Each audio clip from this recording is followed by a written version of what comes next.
नमस्कार दोस्तों, मैं आपका होस्ट एंड दोस्त दीपक लेकर आया हूँ पुराने गुनाह नए गुनहगार का पार्ट 12। तो अब आगे। तो फिर इसमें मैंने कौन सी बात गलत कह दी? सुनील ने सख्त स्वर में कहा। गलत कुछ भी नहीं कहा है आपने, डॉक्टर ने उत्तेजना रहित स्वर में कहा, लेकिन इसके तरीके से यह नहीं मालूम होता कि आप सच्चे दिल से उसके लिए काम कर रहे हैं। यदि वह निर्दोष है और उसके पास चोरी का धन नहीं है तो फिर भला मैं उसके लिए सच्चे दिल से काम क्यों नहीं करूँगा? अच्छा, मान लो वह अपराधी सिद्ध होती है तो फिर मैं एक कर्तव्यपरायण नागरिक की तरह पुलिस की सहायता करूँगा। और अगर वह वास्तव में निर्दोष हो लेकिन कुछ विरोधी परिस्थितियां सामने आ जाने के कारण यदि वह दोषी मान ली जाती है तो आप उसके विरुद्ध हो जाएंगे, है ना यही बात? लेकिन इतनी बड़ी गड़बड़ हो ही कैसे सकती है कि निर्दोष को दोषी मान लिया जाए? मान लो हो जाए। आजकल सैकड़ों ऐसे केस आ जाते हैं कि उचित कानूनी सहायता के अभाव में निर्दोष फंस जाते हैं। लेकिन रमा के साथ ऐसी धांधली की संभावना नहीं है। वह अमीर है, अपनी रक्षा के लिए कुछ भी कर सकती है। लेकिन मिसाल के तौर पर माना तो वह निर्दोष होते हुए भी दोषी सिद्ध कर दी जाती तो तुम उसे पुलिस के हवाले कर दोगे?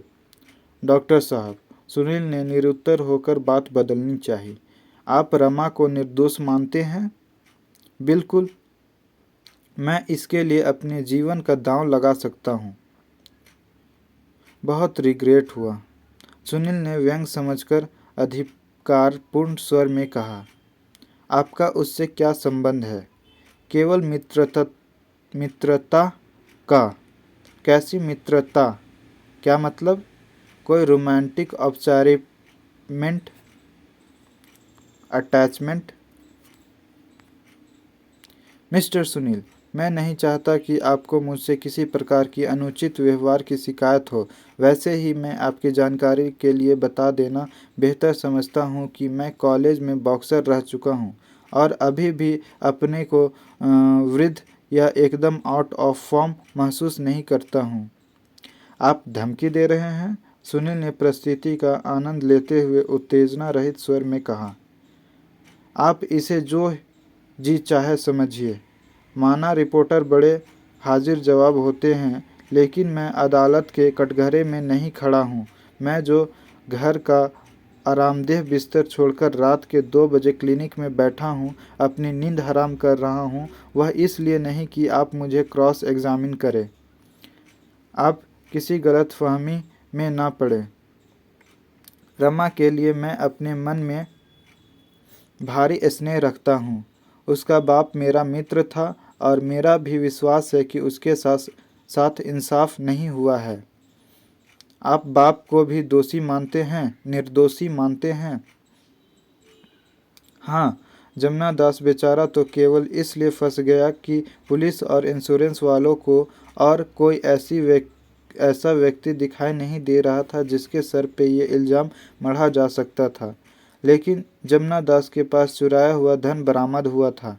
देखिए मिस्टर सुनील, आपको केस की पर्याप्त जानकारी है। इतना तो आप भी अनुभव करते होंगे कि चोरी अगर कोई कर सकता है तो बैंक का ही कोई कर्मचारी। कोई बाहरी व्यक्ति नोटों की जगह भरने के लिए कैंसल्ड चेक नहीं प्राप्त कर सकता।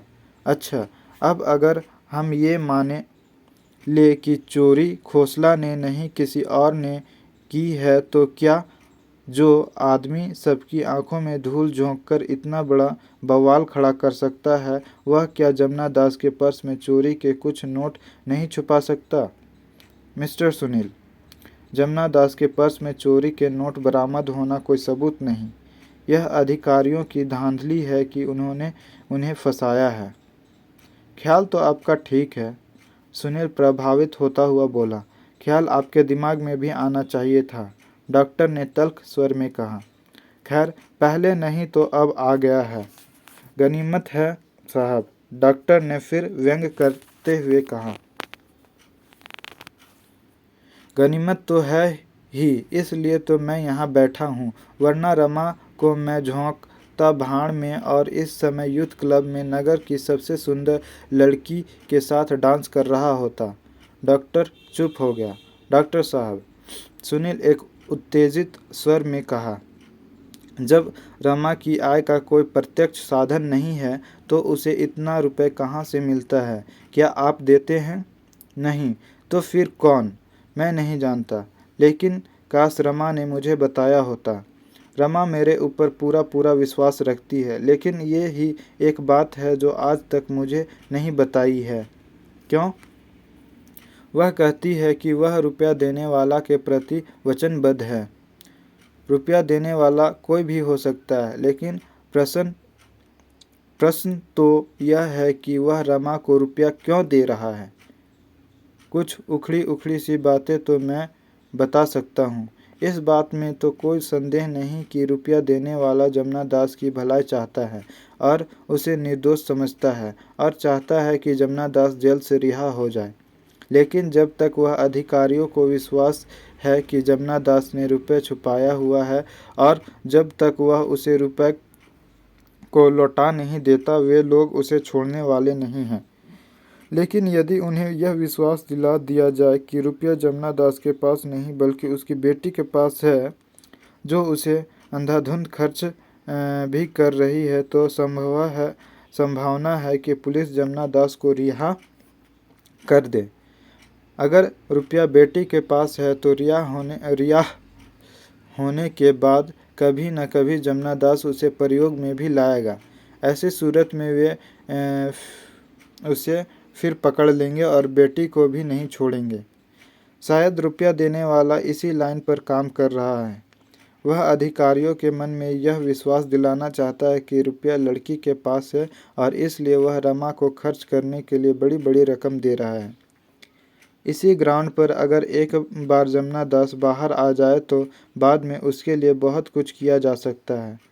तो लड़की को तो रुपए देने वाला जमुना दास को छोड़ने के लिए चारे की तरह प्रयोग लाया जा रहा है। लेकिन यह कोई वजनीय तर्क तो नहीं है। जरूरी थोड़ी है कि अपराधी इस जाल में फंस ही जाए।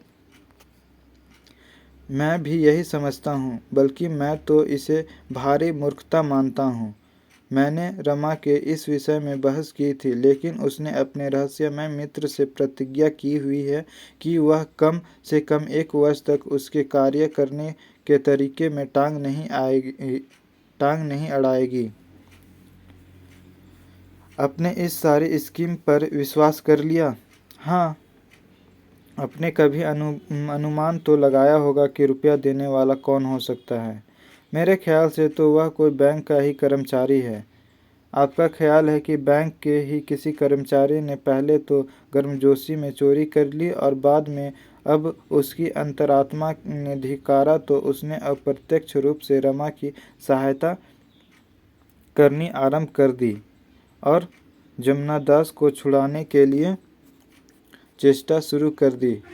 तनिक नैतिक रूप से तो वह अपने अपराध की गंभीरता को कम कर सके। मेरे दिमाग में भी यह बात तो आई थी, लेकिन फिर भी मेरे ख्याल से रमा की सहायता करने वाला कोई नहीं, स्वयं बैंक का प्रेसिडेंट A.L. चोपड़ा है। उसे किस के फटे में टांग अड़ाने की क्या जरूरत पड़ी है? एक जरा कम तर्कसंगत कारण तो मैं बताता हूँ। बैंक के प्रेसिडेंट होने के नाते चोपड़ा साहब का जमुना दास को सजा दिलवाने में खास हाथ था। सजा हो जाने के बाद क्या पता उनकी कांसस ने उन्हें कचोटा हो कि कहीं जमुना दास निर्दोष ही तो नहीं फंस गया। इसी भावना के अंतर्गत वह रमा की सहायता को तो शायद तत्पर हो गए हो, लेकिन अपना नाम सामने लाए जाने के लिए शायद वह स्वयं को तैयार ना कर सके हो। यह तो मिस्टर सुनील आपको मानना ही पड़ेगा कि कोई बहुत ही प्रभावपूर्ण आदमी इस सारे मामले में पृष्ठभूमि में है। आप जानते हैं रमा खोसला इस समय कहाँ है?